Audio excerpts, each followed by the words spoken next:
you wanted the best, you've got the best podcast, the hottest podcast in the world.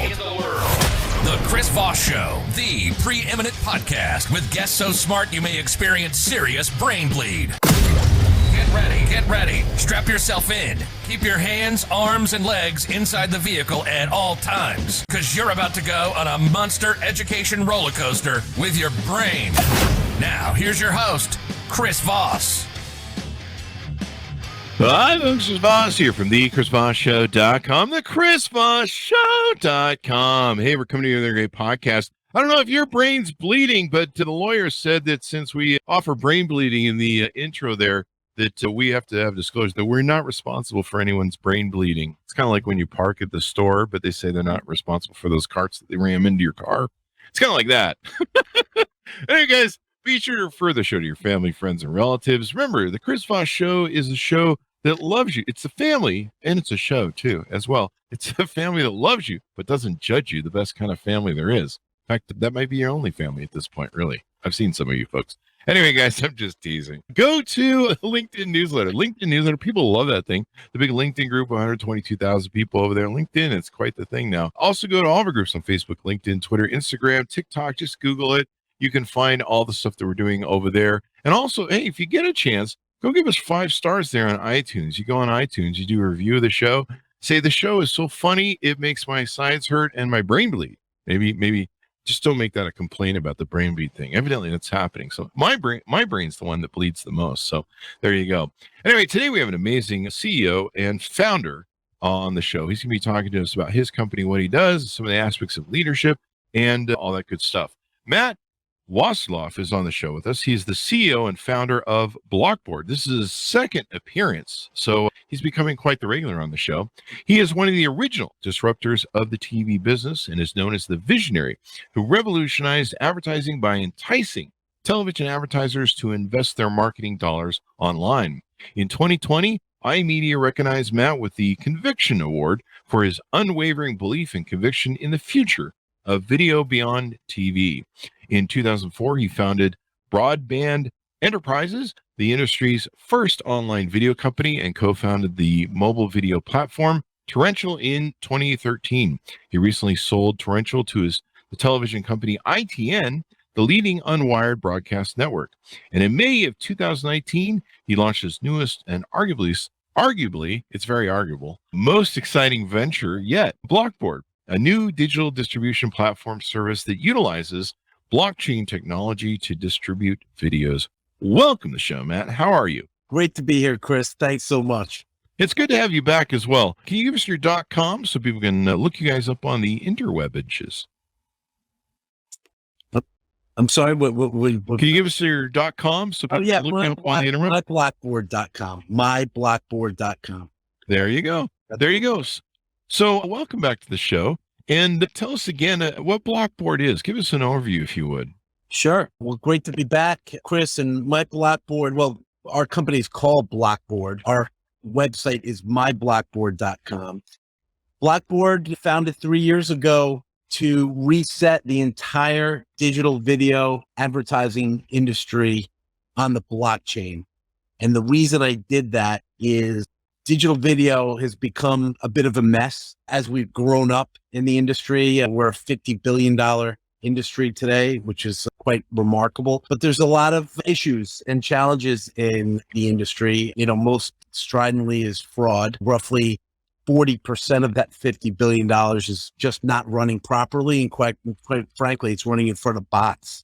It's not making it to the human targets that we're intending to send it to. So it needed a reset. And that's what I delivered by rebuilding the ecosystem, the marketplace on top of Ethereum block. So, there is, now is the fraud you're talking about where, they have the bots, they're clicking on ads and running up ad costs? Yeah. That's exactly what I'm talking. Yeah. Well, why is that? How is that? Is that like an evil thing that the competitors are doing to run up your ad dollars, or they just, what causes? Yeah, we'd like to say the incentives are far greater for the bad guys than the good guys, and unfortunately, it's true. So what's happened is, as we've automated the entire marketplace, the fancy word in our industry is called programmatic. As we programmatically automated the industry, there's just less human touch, human eyes on this stuff. And so the bad actors make it it's relatively easy for them to get their hands on that dough. So a lot of that money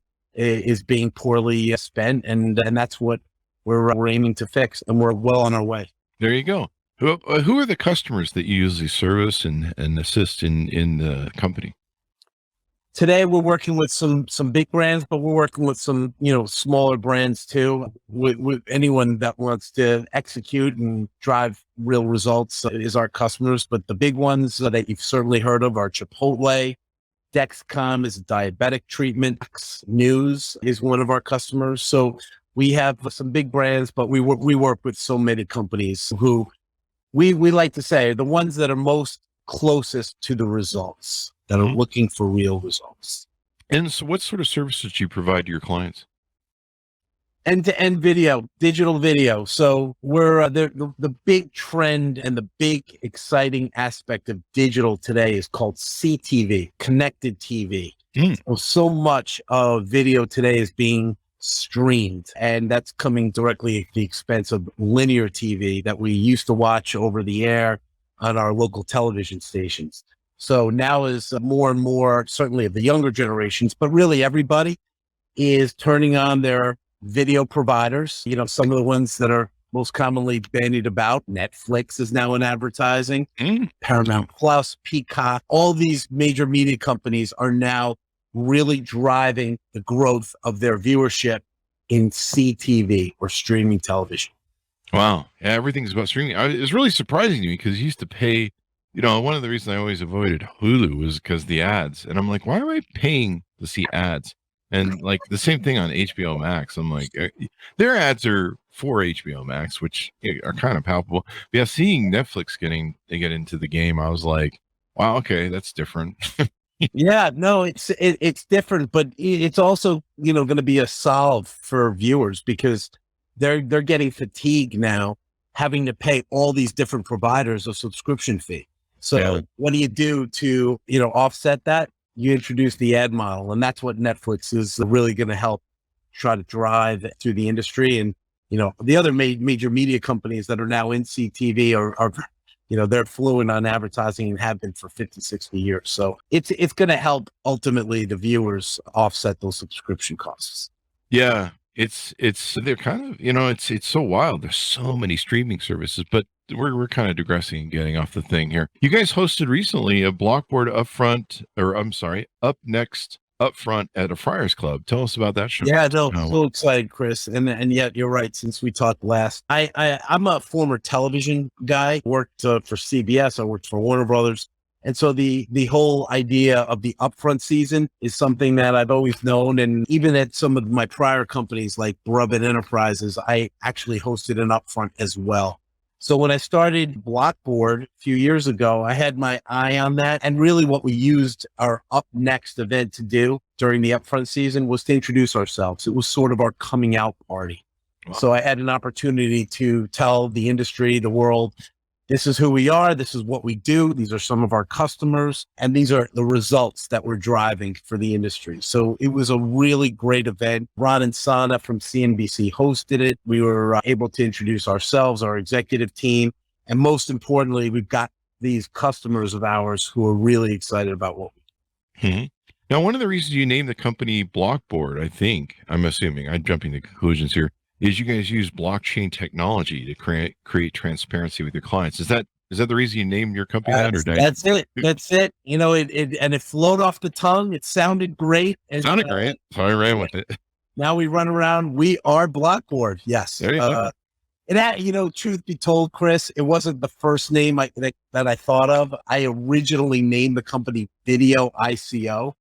I had notions of doing an initial coin offering to fund the business. But when that went away and the crypto markets kind of, didn't look so stable as we're learning today, I wanted to get away from the ICO concept, and I renamed the company Blockboard.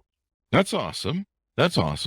So that's the reason you name it. How do you use it to be transparent with clients? How how does your clients use it, I guess? Yeah, that's the big, that was why I signed up to do this. The industry today is run by the biggest companies, all of which you've heard of: YouTube, Facebook, Trade Desk. They all operate in black boxes. So for customers of ours and all customers, they're just not getting any transparency. They don't see how their ads are being run. They're not given a look under the hood at these companies. And because they drive, the Googles and Facebooks drive the preponderance of advertising, they don't have to. So we're a check on them. And that's how we use blockchain. Blockchain is a public ledger. So by using this public ledger, we're able to now show how the advertising is running from beginning to end. They could see where their ads are running. They could see that they're reaching the right intended audiences. We allow them to get very granular, and then we show it all the way to sale, to the actual results. And that's what nobody in the industry has done before. So we're really excited about that transparency, that level of transparency. Are you finding more and more clients are really concerned about those end results in sales versus, I guess, what they call click-throughs in branding?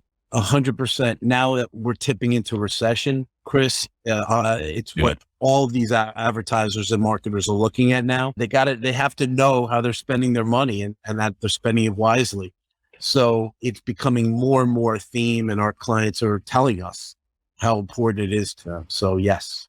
Yeah. I mean, everyone's going to be tighter for money and everything else. I mean, it's kind of crazy what we've been through in the past 3 or 4 years. I know. I was joking with my Facebook people. I'm like, 2020 is looking pretty good right now. If we could go back to that, I don't know. It might have been better. Now, at least things were cheap. I don't know. Yeah. No, I mean, inflation's a whole nother thing. And we're focused on digital ad fraud. I can't divert to tackle inflation. I'm going to let the powers that be. Yeah.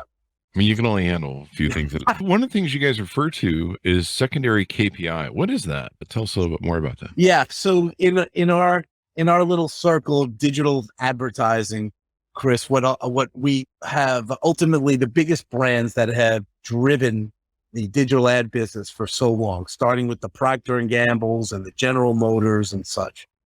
They have made it their business to use the digital medium to brand themselves.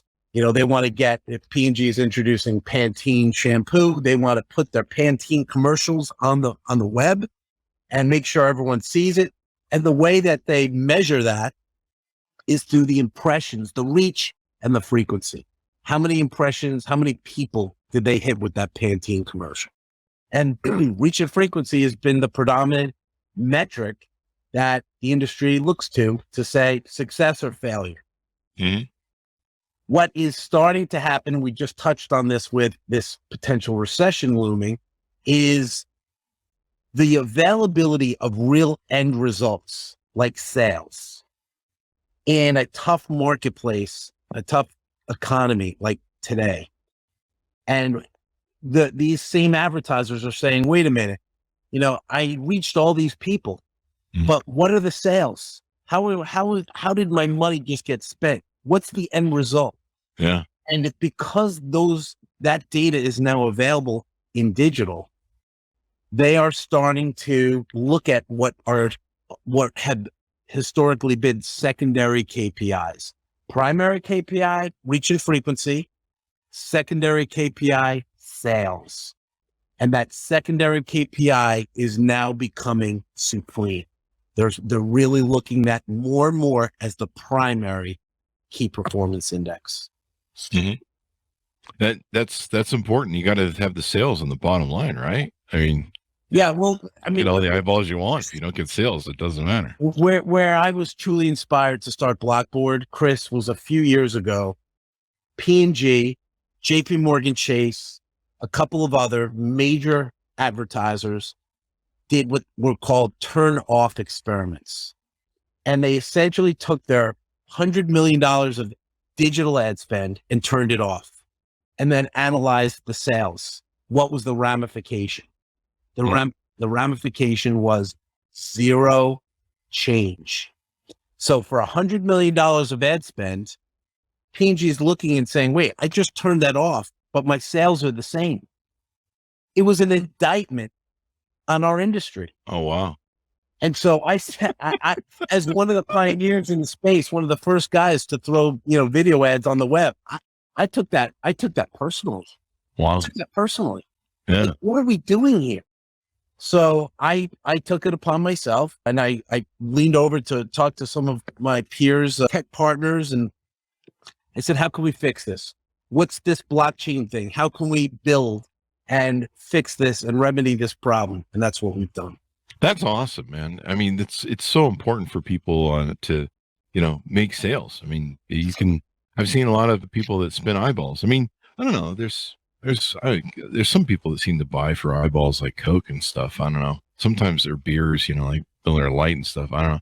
Sometimes I question, I guess if they have the money to spend for buying Super Bowl ads or something, I guess there's a certain point where you're buying for branding, but most people, want sales, or I guess the people buying those already have sales, so they can do what they want. Plenty of sales, I guess, if you're Coca-Cola. So tell us about Blockboard Studios' original programming. What programs do you do, and how do you integrate? Yeah. So as I said, I'm a former television guy, and I've had my hands on some of the biggest TV shows in history, quite frankly. I worked at Warner Brothers when we launched Friends, ER. I worked at CBS when we launched. I actually was part of the launch team with Survivor. Oh, wow. So I have chops. When I started Broadband Enterprises, that was also a big part of our company, was rolling out these new types of original programs for digital. So long history in doing this stuff, and we brought that capability to Blockboard as well. So for the new social media and online video networks, we're pushing programming out on behalf of our advertisers. So our big show is called Feel Ageless. Jennifer Pate, who I've worked with in the past with her program, Webby Award-winning program, Jen and Barb Mom Life. So Feel Ageless, we've had Henkel sponsor. Henkel is Renews It and all liquid detergent. They sponsored Feel Ageless, and we created great webisodic programming that we distributed on Blockboard. Excuse me.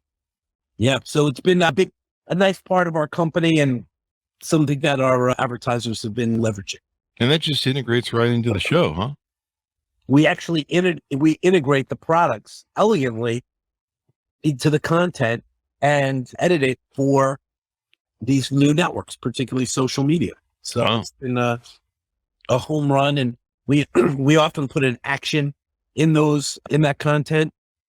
So for Henkel, we offered a washer and dryer, and we got 80,000 emails. People were clicking to win the washer and dryer, and we were getting great action off of that content. That's where the power of the digital video media really lies. And so that's one of the things that we're excited about. That really is amazing. I mean, people always respond to that sort of stuff.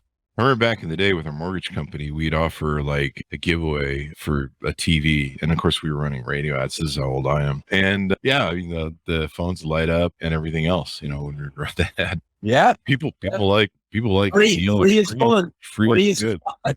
They love that stuff.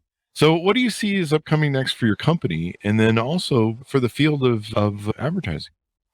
So we're really, really pumped about July. Here we're now in July. We're unveiling the beta of our self-service platform. So we're actually going to allow our marketers for the first time to go on, put their hands on the keyboard and execute video buys themselves.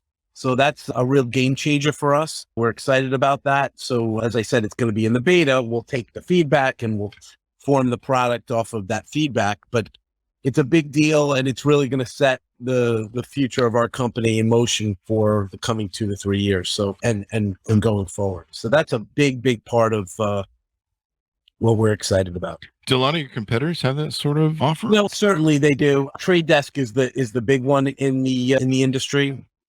So to be able to offer that same service that Trade Desk offers, but do it with pre-verification to eliminate that fraud is huge. And that's what we're really, really excited about. Yeah, the fraud's crazy. I've heard it just is really out of control. I've heard of evil fraud where competitors are hammering people's ads to run up their costs and stuff. Chris, the top 3 fraud rings, okay? Drugs, number 1, digital ad fraud, number Wow. 2, illicit gun sales, 3. Wow. So I am really focused on number 2, and we're going to fix that one. So Yeah. that's where it lies. It's a big deal.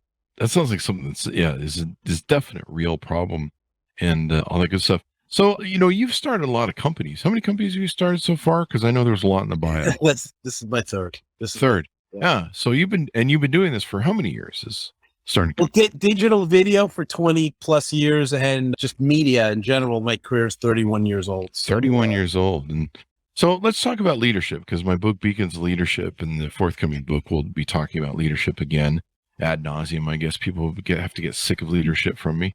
But talk to us about what leadership means to you. When I say the word, when I say the word leadership, what does that mean to you? And how is that integrated maybe into some of the things you've done over the years? It means everything to me. I mean, why I'm doing what I'm doing is I feel great about our mission, and I have a team of people who share in our mission, and we're locking arms and doing this together. And that to me is the essence of everything we're about at Blockboard. So, I have a funny exchange with my head of sales and marketing, is a guy named Matt Timothy. I actually worked for him when I was at CBS, and we talked late at night at the CBS, in the CBS offices. Could good guys win? We were always saying, could the good guys win? Because we would see some of the people that we worked for and worked with in the halls of CBS, and we weren't sure what the answer was. And now 20 plus years later, as we do what we do today at Blockboard, we laugh. Yes, good guys can win. And that to me is, the essence of how I lead and we lead as a company. You really have to have a strong mission and a strong purpose for what it is you're doing.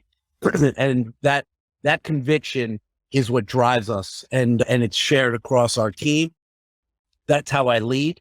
And the byproduct of that leadership is, we grow people. We help people evolve and build not only their careers, by doing great things and accomplishing so much, but also we develop them as people, and they're able to grow and able to, manage and produce and do these things that help them evolve as a person. So all of that is my, long-winded way of saying leadership is so vital, and how you lead, and the style might be different and change, but for us, it really starts at that mission level and having that shared purpose, and then going and getting after it. There you go. Yeah. I mean, that makes all the difference in the world. And, you find yourself as a CEO or starting companies in positions of leadership. I never really thought about how I would, I got to lead people now. I thought when they made me CEO, I just boss people around and tell them what to do all this time. But you find out that it's something completely different, where you have to inspire people and drive them. You just can't, crack a whip and tell them what to do all the time. Yeah. And it's well said. But Chris, when we were at CBS and Mel Karmazin was running the company, he cracked the whip. That was his style. That was the way he went about it. They would send around this is late 90s, early 2000s. They would send around what they called Mel Mail. And this Mel Mail was pretty much telling the sales force, if you don't produce, you're gone, Wow. and that was his style. Now, that's his particular style, but I think it definitely requires a new way and a new type of leadership these days. But, that's how I lead. I think it's evolved from some of what he's done. I mean, I'm sure there's still managers that run that way. But, nowadays where you have the Great Resignation, you have people that have all these choices, and you kind of have the Gen Zs and the millennials are kind of known as people that they want to feel a little bit more connected to their work and feel like there's some sort of life value to it. Right. And if they don't like it, they're quitting en masse these days and moving to other places, and the competition's high. So, you've got an almost, you can lead people with fear. or you can leave people with, drive and motivation and inspire them. To me, inspiration is a much better driver in doing stuff, but the sticker or vision, I suppose, when it comes to it. Yeah. I violently agree. So definitely, there's going to be a lot of people starting companies here in the future with this recession. Out of these recessions always comes people that want to go the next level. Well, it's been wonderful to have you on the show, Matt. Thank you for coming on. Thank you, Chris. There you go. Great to see you again. It's good to see you again, too, and talk about some of these different topics that people can know about. Give us your .com so we can find you on the interwebs, please. MyBlockboard.com is where you can find us. And we are Blockboard, and I'm certainly available across all social media, LinkedIn, Facebook, what have you, but MyBlockboard.com. There you go. Thanks so much for tuning in. Go to youtube.com/Chris Voss. Be sure to give us some reviews there on the iTunes. You go to iTunes, hit the review section, give us 5 stars and say nice things about us and all that good stuff. We certainly appreciate it. Also go to all the LinkedIn stuff, LinkedIn newsletter, the big LinkedIn group, and all those web places we have on the internet. Thanks for tuning in. Be good to each other. Stay safe, and we'll see you guys next time. Thanks, Chris.